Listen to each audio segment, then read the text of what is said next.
Hello and welcome to my channel. Here we learn the lore and stories of the world of Tyria. The Heart of Thorns expansion maps are considered to be some of the best ever made in the game, and I've made a video on all the specific maps. In this video, all of those videos will be put together for a full walkthrough on the lore, landscape and history of these zones, without you having to change video. Please let me know if you would like me to do this for the POF zones as well when I'm done with those. In case you haven't seen the videos by themselves, I basically do a brief rundown on the lore and landscapes of the zone in a story narrative style, and then we follow the story through the eyes of a normal soldier, not the commander. And in this case, it's a Sylvari sergeant called Arendelle. So without further ado, let's get into all of the zones introduced in Heart of Thorns, starting with Verdant Brink. Let's begin. The Pact had one goal: to kill Mordremoth, the elder dragon of the jungle. They had fought Saitan before and won.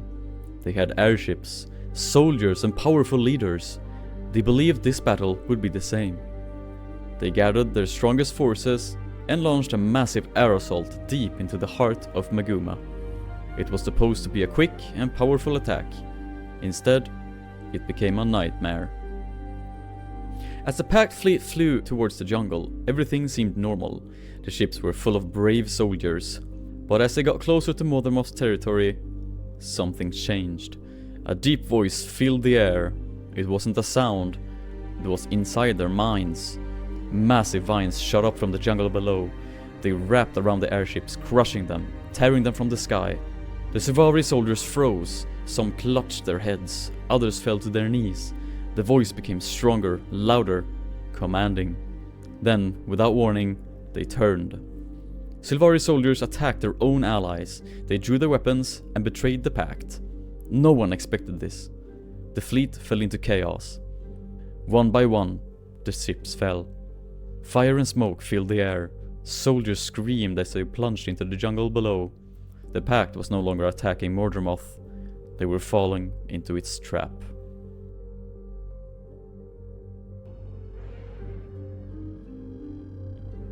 Geography and landscape. Verdant Brink is the uppermost level of the heart of Maguuma, sitting at the top of the jungle canopy. Unlike traditional forests, the area consists of massive tree canopies, floating airship wreckage, and precarious cliffsides. High cliffs and floating debris. After the packed fleet's crash, the landscape became a chaotic mixture of wrecked airships, tree platforms, and survival camps built from the remains of the fleet. Bioluminescent flora. Many plants in the Verdant Brink emit a strange, glowing light, giving the jungle an airy, otherworldly atmosphere. Deep shadows below.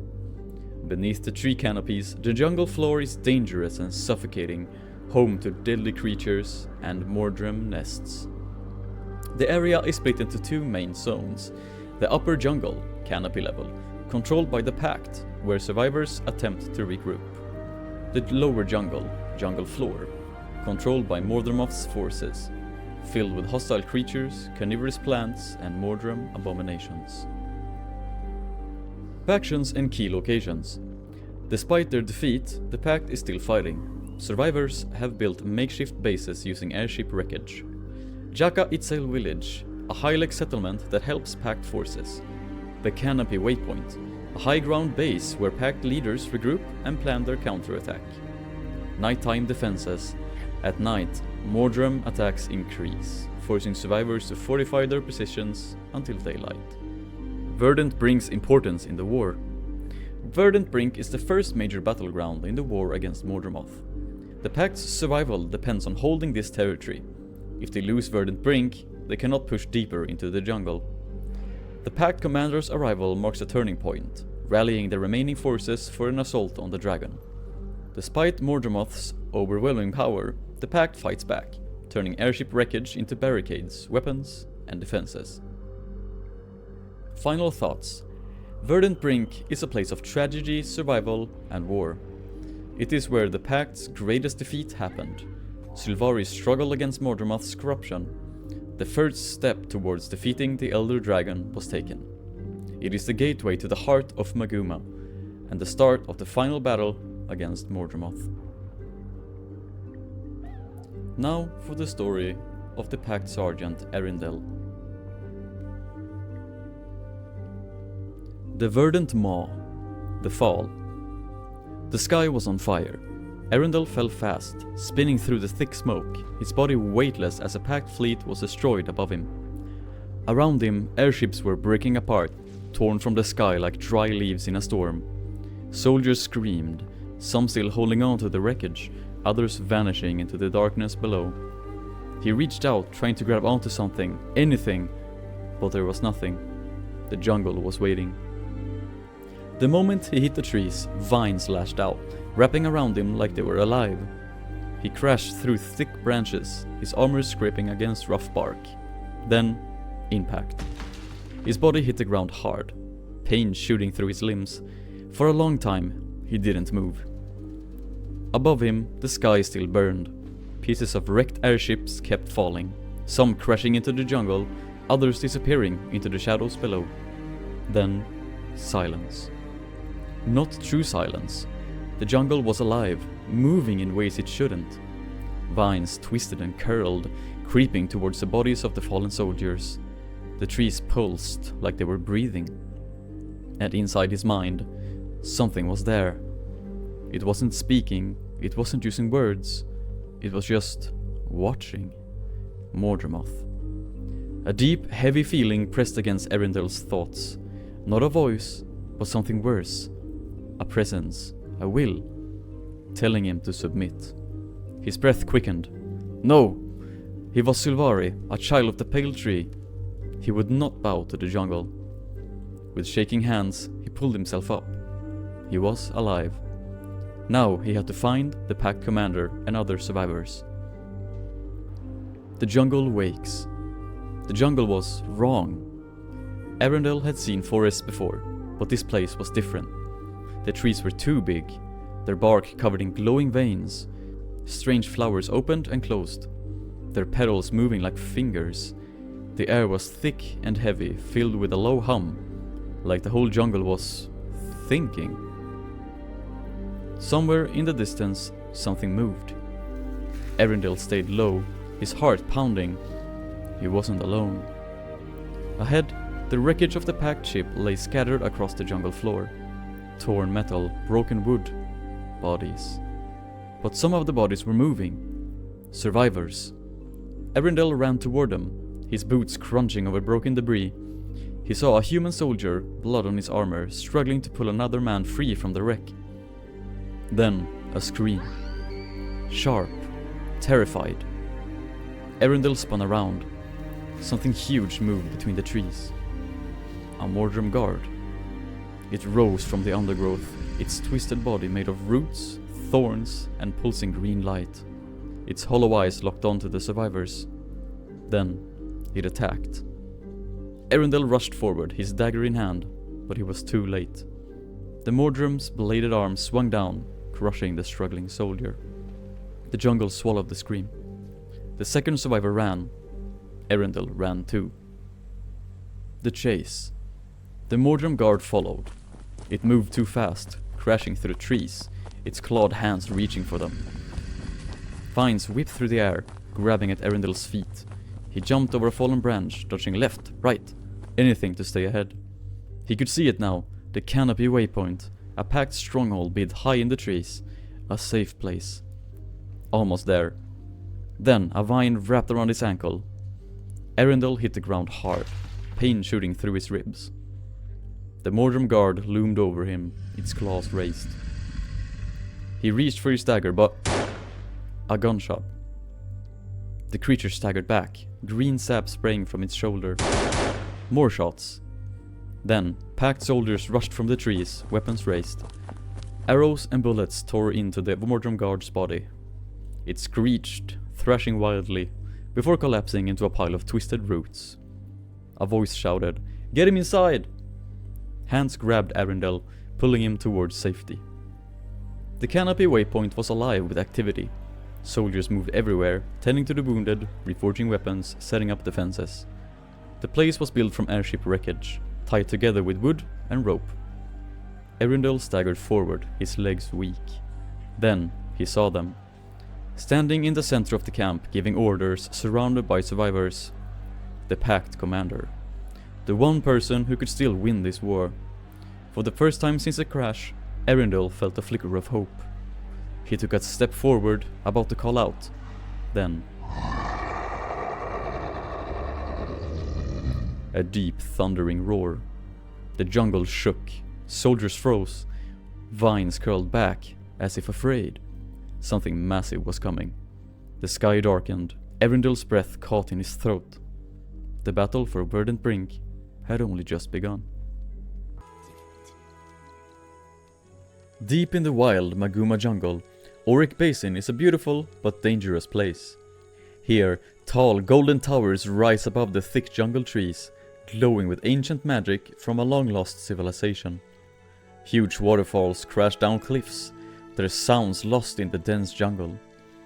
Below the ground there are many caves and tunnels that hide both treasures from the past and dangerous creatures. This land is between two worlds, one of ancient wisdom, held in the golden city of Tarir, and one of wild nature, where dangerous creatures roam and Mordremoth's evil spreads like a sickness. To walk through Auric Basin is to step into a place full of history and magic, with the Exalted watching over everything in silence. But Auric Basin is not just about the past. The battle against Mordremoth still happens here, and its heart beats strong against the Elder Dragon's forces. The forgotten city of Tarir, a shining city in the jungle. At the center of Auric Basin is Tarir, the forgotten city. It is a place full of wonder and mystery. Unlike other ruins in the jungle, Tarir still stands tall, its golden towers glowing in the sunlight. The city was built by the Forgotten, an ancient race that wanted to protect the world. Tarir wasn't just a city. It was a safe place where Glint's legacy, a single dragon egg, could be protected from the destruction of the Elder Dragons. To protect it, the Forgotten created the Exalted. These were mortals who went through a special ritual to change into glowing beings made of pure energy. These eternal guardians still walk through the city, watching over everything. Inside Tarir, the air is full of magic. Golden platforms move by themselves, and big doors open only for those the Exalted choose. Some parts of the city are locked away, their secrets hidden for hundreds of years, waiting for the right person to find them. Far beneath Tarir, in a special room, Glint's egg lies in a cradle of light.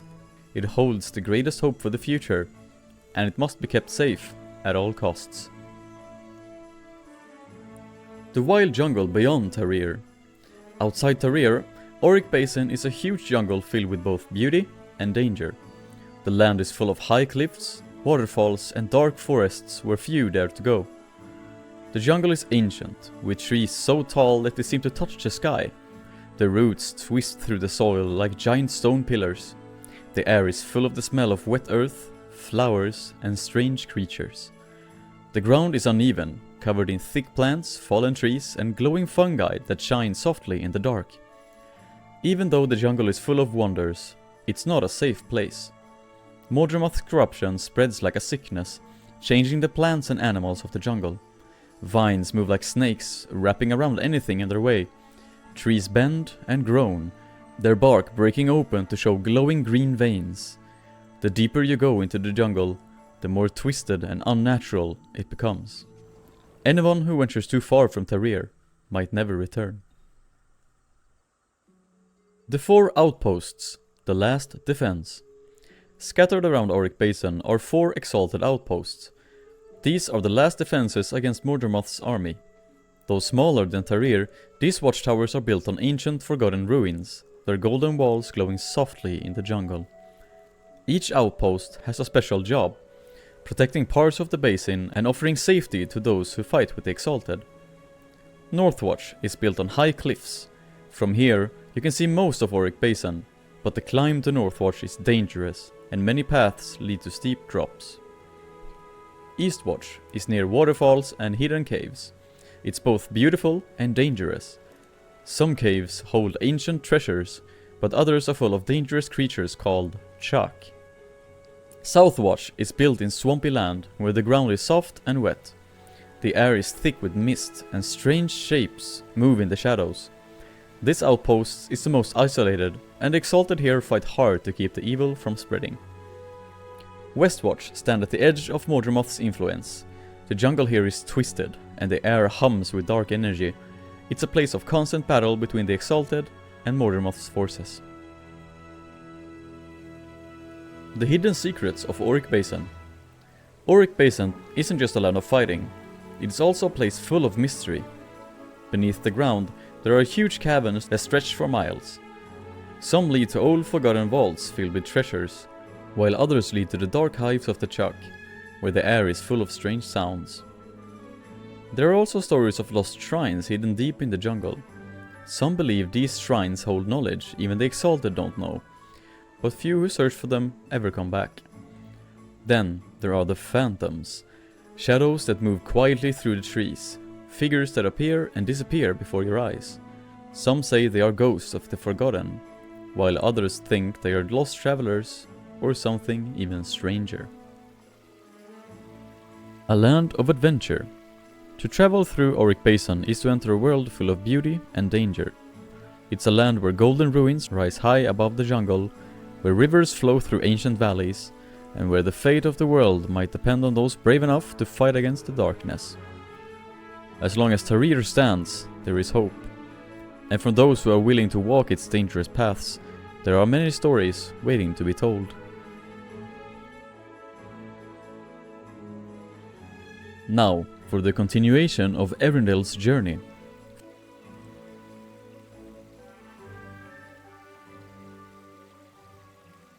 Erendel's journey, from Verdant Brink to Auric Basin. Erendel stood at the edge of the Verdant Brink, his heart heavy with the memories of the battles fought and the friends he had lost. The Pact had pushed back against the forces of Mordramoth, but the cost had been high. The jungle had taken its toll on him, and though he had grown stronger through the fight, the weight of the struggle had left its mark. His journey had begun in the thick, dangerous jungles of Verdant Brink, where the Pact had made its first stand against Mordramoth's forces. It was there, amid the lush green of the jungle, that Erendel had been introduced to the Exalted, the mysterious beings who had guarded Glint's legacy for centuries. Their ancient power and dedication to protecting the dragon egg had drawn Erendel's curiosity, but he knew there was more to the story than even they had revealed. Now, he stood on the verge of a new chapter. The battle in Verdant Brink was only the beginning. Auric Basin, the hidden land of the Exalted, awaited him. A place of ancient golden ruins and vibrant jungles, it was both a sanctuary and a battlefield. The Exalted were not just protectors of the dragon egg, they were also the last line of defense against Mordramoth's relentless corruption, and Erendel had become a part of that fight. The call to Auric Basin. The Pact had made its move.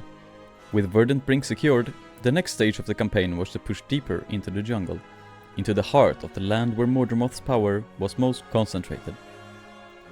Auric Basin was a place of both great beauty and great danger, and Erendel had no choice but to venture there. The Exalted needed help to defend their sacred city of Tarir, and the Pact needed every warrior it could muster to stop the advance of Mordramoth's forces. Erendel had seen the devastation that Mordramoth caused, and now it was time to stop it once and for all. He had learned much about the jungle dragon's reach, but the Exalted knew things that no one else did. They had fought Mordramoth for centuries, their sacred duty bound to Glint's legacy. The knowledge they carried could turn the tide of the war. But when Erendel stepped into Auric Basin, he quickly realized that this place was not just about battle. The golden city of Tarir, hidden within the thick jungle, held secrets that even the Exalted were unwilling to share.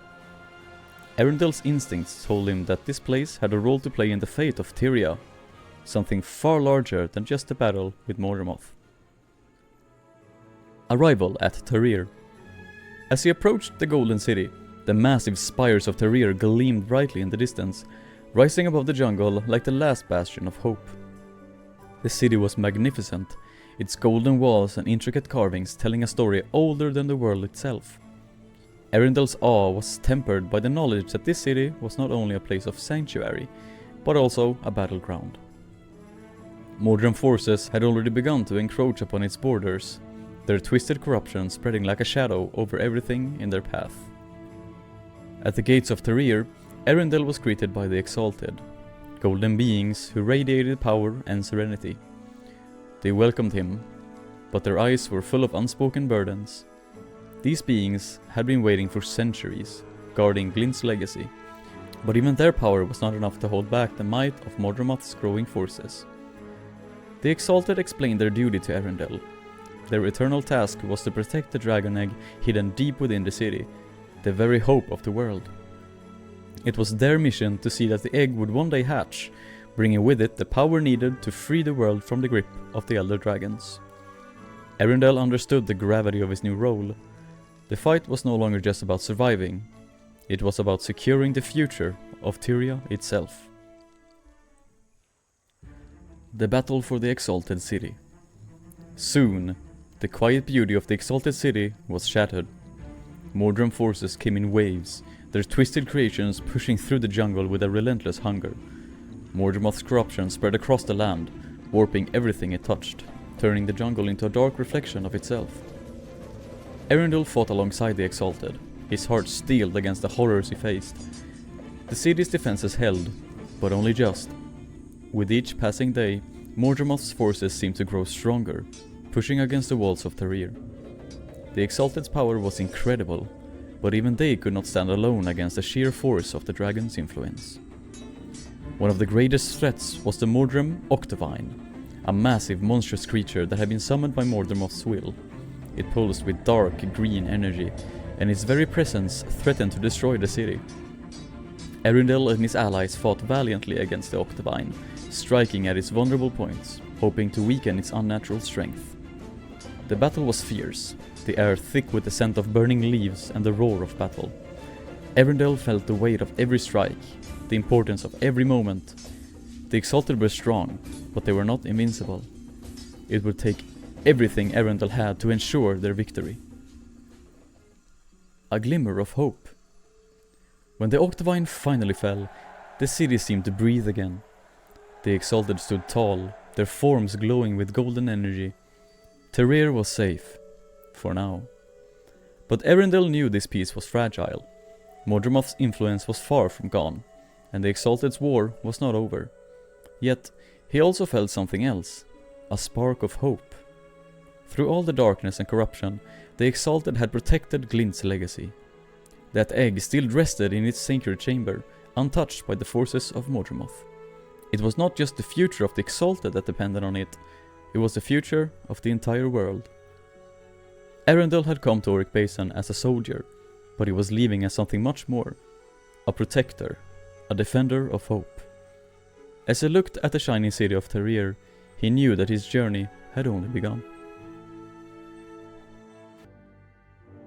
Beneath the jungle.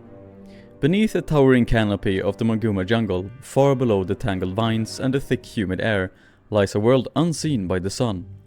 A vast underground network of tunnels, roots, and forgotten ruins stretches endlessly through the darkness. This place is known as Tangled Depths, a chaotic maze where nature, history, and danger intertwine. It is a land shaped by time, carved by water, and bound by roots that dig deep into the earth. Here, the world above does not matter.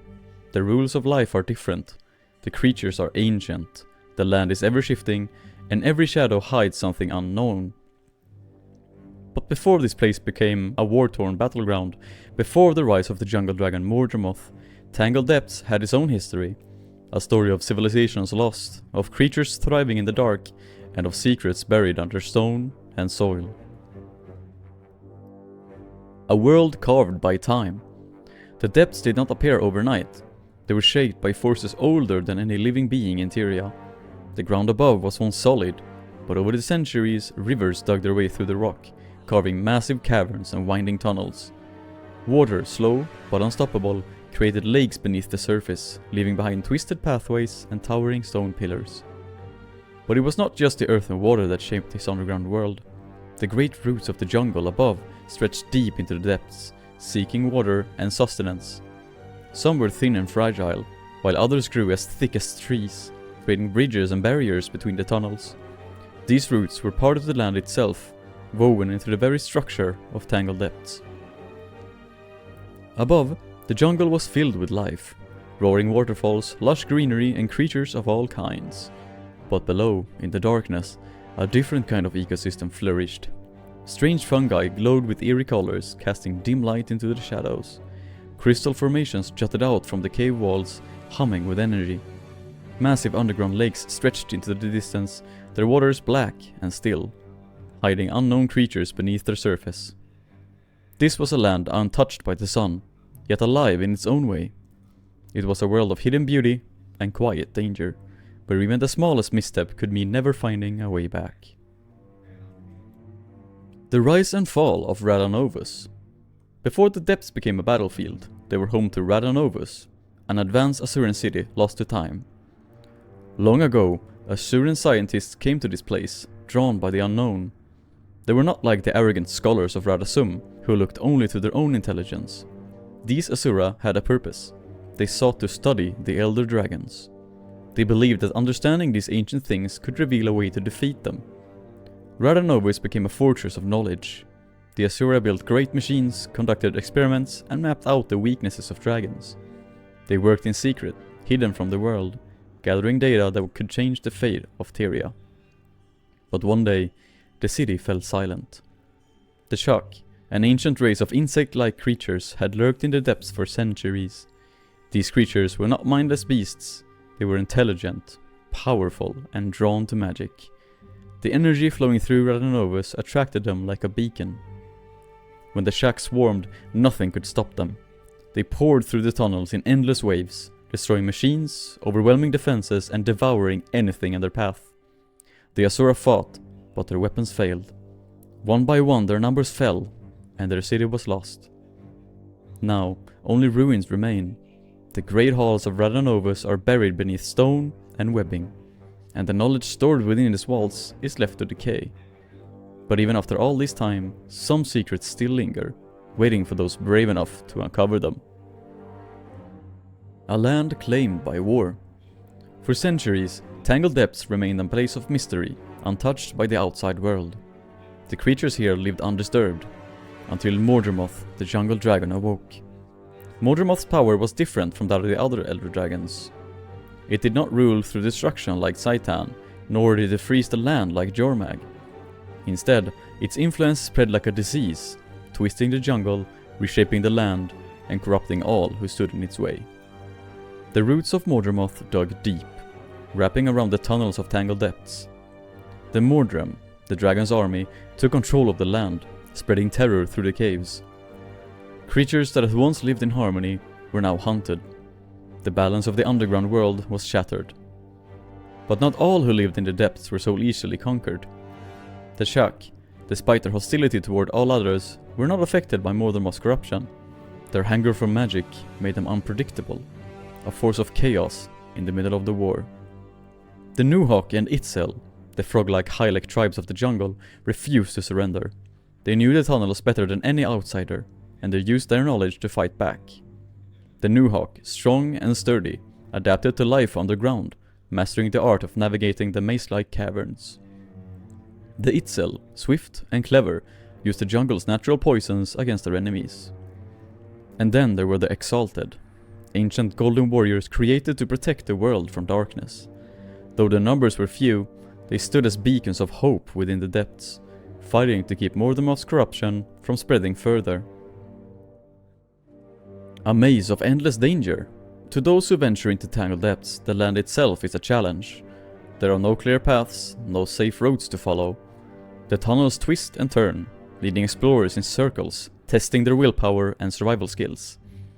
In some areas, stalactites hang like jagged teeth, dripping with moisture from the cavern ceiling. In others, thick roots create tunnels of their own, winding through the rock like veins. Lakes of glowing water shimmer in the dark, their surfaces disturbed by only unseen creatures lurking beneath. But the greatest dangers come from those who call this place home. The Shock, endlessly hungry, are always waiting. They attack in swarms, overwhelming their prey with sheer numbers. Their thick carapaces protect them from harm, and their ability to absorb magic makes them unpredictable foes. Twisted plants, filled with poison and malice, lash out at anything that draws near. And beyond them all, the land itself is the greatest danger of all. It is easy to get lost, to wander too far, to fall into a chasm with no bottom. The tunnels change, collapse, shift. What was once a safe path may be gone the next day. Yet for those who survive, the rewards are great. The lost knowledge of Radonovus, the hidden treasures buried beneath the earth, the chance to understand the mysteries of the chalk, all of it waits, hidden in the depths. Tangled Depths is a world forgotten by time, ruled by nature, and shaped by the battles of the past. It is a place of beauty and horror, where adventure and death walk side by side. And for those who dare to enter, it is a place that will never let them go. Now for the continuation of Erendel's journey. Sergeant Erendel had always been different from other Servari. He was a soldier, born from the Pale Tree with a strong will and a steady hand. When the pact called for warriors to fight against Mordemoth, he had answered without hesitation. But now, deep beneath the jungle, lost in the Tangled Depths, he was alone. His squad had been with him when the airships fell from the sky, when the jungle rose against them in a storm of vines and fire. Together, they had fought through Verdant Brink, helping survivors, gathering supplies. They had pressed on into Auric Basin, where the golden city of the Exalted stood against the dragon's corruption. Then came Tangled Depths, a maze of twisting roots, glowing caverns, and endless darkness. Here, everything went wrong. Lost in the dark. The attack had come without warning. The chalk had burst from the tunnels, their shivering cries echoing through the cavern walls. They swarmed the packed soldiers in a wave of glowing bodies and razor-sharp claws. Erendel fought fiercely, his greatsword flashing in the dim light, cutting through the creatures as they lunged. His squad held the line, but the chalk were too many. One by one, his comrades fell. Some dragged away into the tunnels, others vanishing into the darkness. A sudden collapse. The ground beneath him cracked and crumbled. Erendel fell. The last thing he remembered was a cold, the weight of the earth swallowing him whole. Awakening in the unknown. When he woke, he was alone. He lay at the bottom of the deep cavern, surrounded by glowing mushrooms and towering stone pillars. His sword was still in his hand, but his armor was cracked, covered in dust. His squad was gone. For a long moment he listened. The tunnels were quiet now, but he knew better than to trust the silence. Slowly, painfully he got to his feet. His body ached, but he was alive. That was enough. He had to move. A world beneath the world. Erendel wandered through the tunnels, following the faint hum of crystal energy deep in the walls. The air was thick with the scent of damp earth and something metallic. As he walked, he saw signs of life, old Nuhawk carvings, the remains of ancient Assyrian machines, the flickering glow of unfamiliar insects crawling across the cavern walls. But there was something else, a familiar presence. Something was watching him. At first, he thought it was his imagination. The shadows played tricks in the dim light, twisting into shapes that seemed almost alive. Then he heard it. A whisper. Not a voice. Something deeper, more ancient. He had heard it before. It echoed through the roots, pulsing in the stone beneath his feet.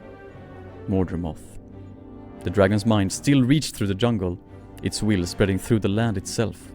Even here, deep beneath the surface, its power lingered.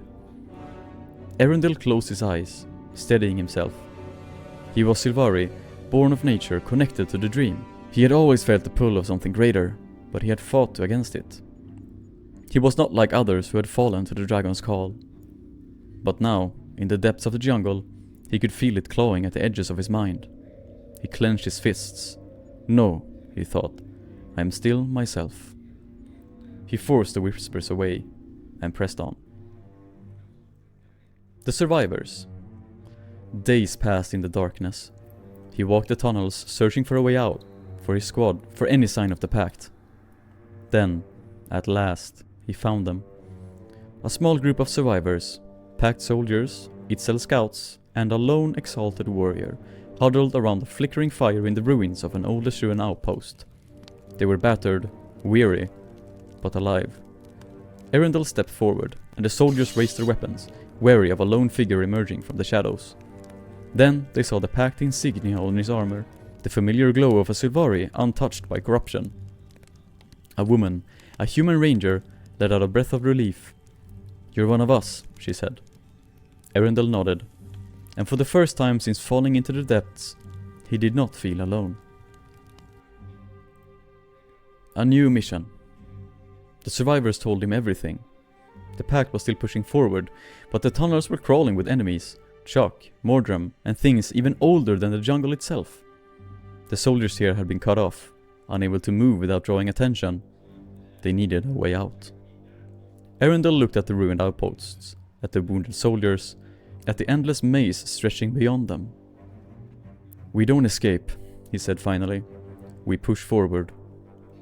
There was a chance, a risky, dangerous path through the heart of the Chuck hives, leading towards Radanovus, the lost Asuran city.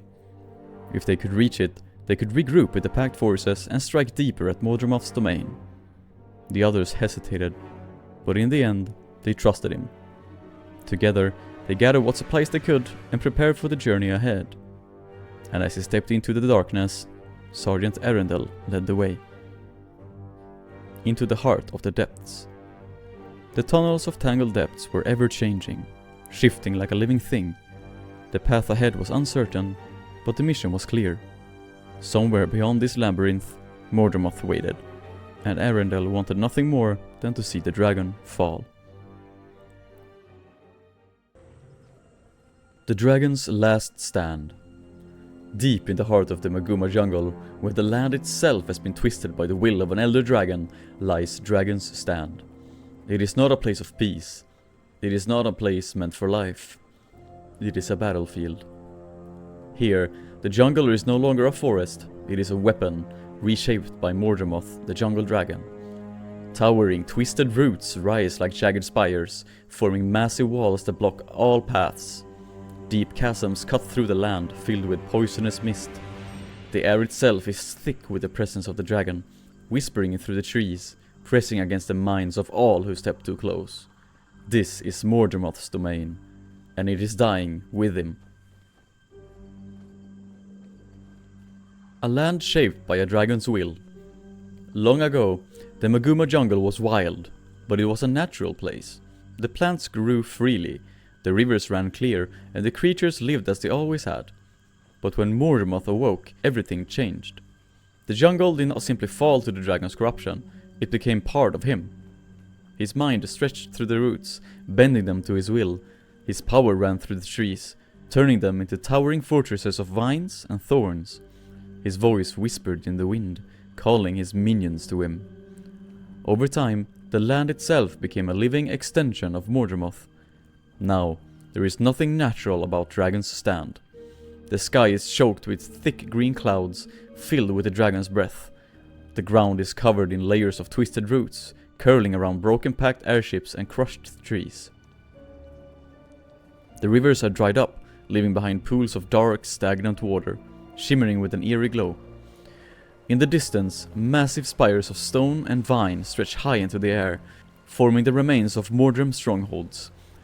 These were once fortresses, living structures controlled by the dragon's will, filled with Mordrem guards and monstrous creatures. Now, they are collapsing, slowly crumbling without their master's power. The land is always shifting. Great cracks split the jungle floor, some leading into endless pits of darkness, others revealing glowing ley lines, pulsing with raw, magical energy. The ground shakes as if the jungle itself is in pain.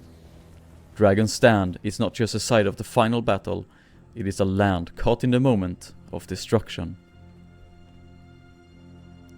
The front lines of war. When the Pact, the great army of Tyria, finally reached Dragon's Stand, they knew there was no turning back. The soldiers marched into a battlefield unlike any before. Mordremoth's strongest minions waited here, protecting their master's final hold on the jungle. Towering Mordrem champions, creatures formed entirely from twisted vines and magic, rose from the depths.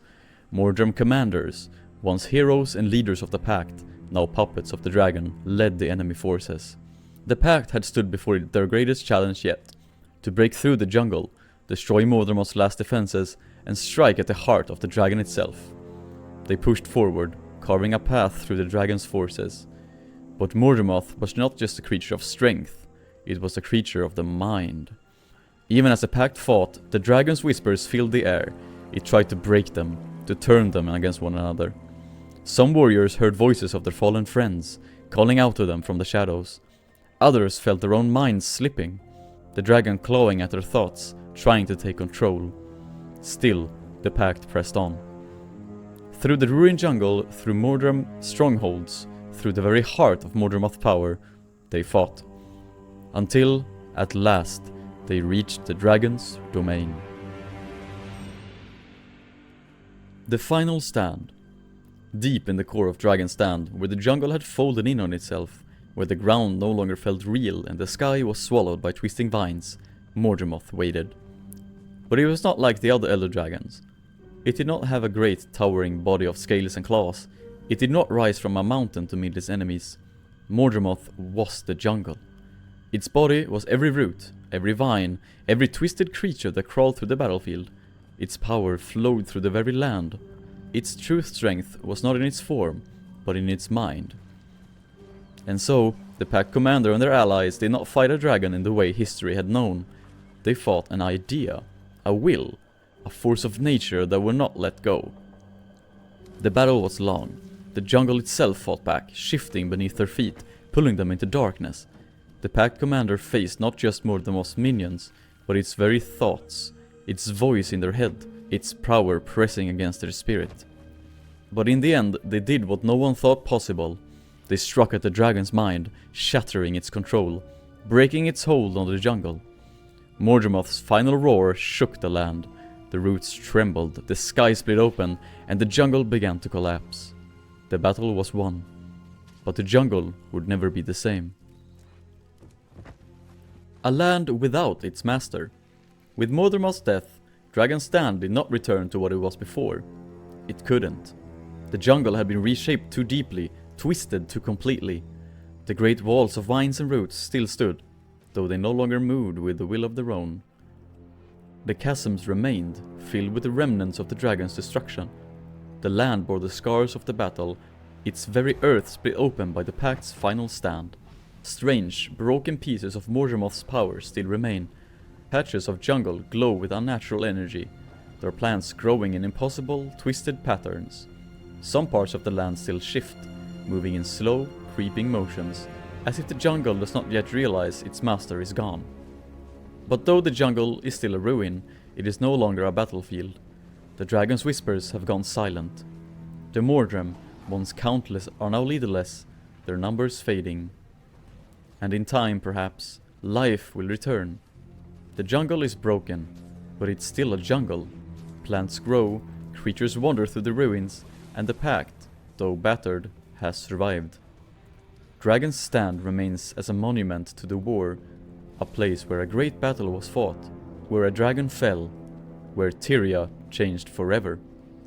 A place where the jungle still remembers what it had once been, and where the echoes of Mordramoth's last breath still linger in the wind. Now we reached the final chapter in Erendel's journey. Sergeant Erendel's final battle. The jungle groaned beneath Sergeant Erendel's feet as he climbed over the twisted roots of Tangled Depths. The pack was ahead, gathering its strength for the final assault. He had been lost for too long, wandering through the depths of the jungle, evading Mordram patrols, and surviving against the dragon's relentless whispers. Now, he was finally close. He would fight beside his comrades again. Through the tangled maze of vines and ancient ruins, he pressed forward. The air was thick with the scent of rot and damp earth. The jungle was restless, its great roots shifting like sleeping serpents. He could feel it in his mind, the faint, ever-present pressure of Mordramoth's will, trying to pull him under, whispering promises of peace, of belonging. But Erendel was stronger now. He had fought the dragon's control and won. He would not be swayed. At last, he emerged from the depths and stepped into the chaos of Dragon's Stand.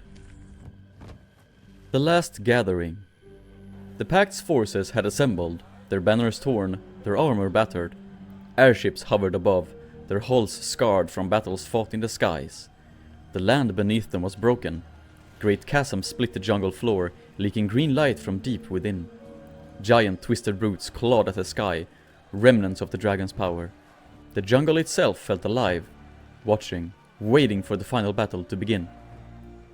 Arundel found himself among familiar faces, soldiers he had trained with, warriors who had fought beside him in Verdant Brink, Auric Basin and Tangled Depths. Some had lost an arm, others an eye. Many bore scars deeper than flesh. They greeted him with weary nods, but there was no time for reunions. The battle was upon them. A great roar echoed through the jungle. Mordremoth was waiting. The march into darkness. The packed forces surged forward, pushing through Mordrem defenses as they carved a path towards the dragon's domain. The jungle resisted them, shifting beneath their feet. Mordrem behemoths, towering creatures of vines and thorns, rose from the depths, slamming their great limbs into the earth. Mordrem commanders, once packed leaders, now puppets of the dragon, led enemy forces in battle. Arundel fought with the fury of his people. His blade sliced through twisting vines. Every swing of his greatsword found the Mordrem soldiers. Around him, his comrades fell, some dragged into the depths by grasping roots, others lost to the dragon's whispers, their minds no longer their own. Still, the pact pressed on. Through the crumbling strongholds of Dragon's Stand, through the ruins of packed airships that had fallen from the sky, they advanced. The land was collapsing, groaning under the weight of the battle. The dragon was dying, but it would not go quietly. At last, they reached the center of Dragon's Stand, the very heart of Mordremoth's power, but the dragon did not meet them with claws and teeth. It met them with their own fears. The whispers grew stronger, pressing against Arundel's mind, calling his name. Visions of his past flickered before his eyes, his grove, his people, his dream. He saw friends he had lost, their faces twisted with vines, calling to him, pleading with him to listen. He fell to his knees, the weight of it crushing him. "Rest, little leaf." The dragon's voice coiled through his thoughts, gentle and suffocating all at once. "There is no need to fight. You are home." But Arundel remembered the pain.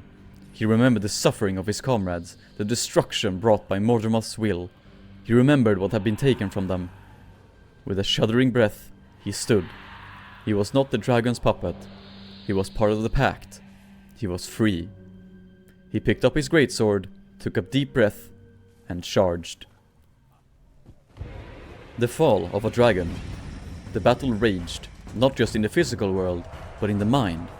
The pack commander and their allies struck at the dragon's thoughts, shattering its control. Arundel fought through waves of Mordrem abominations, cutting down the last remnants of Mordremoth's army. Then, everything suddenly became quiet.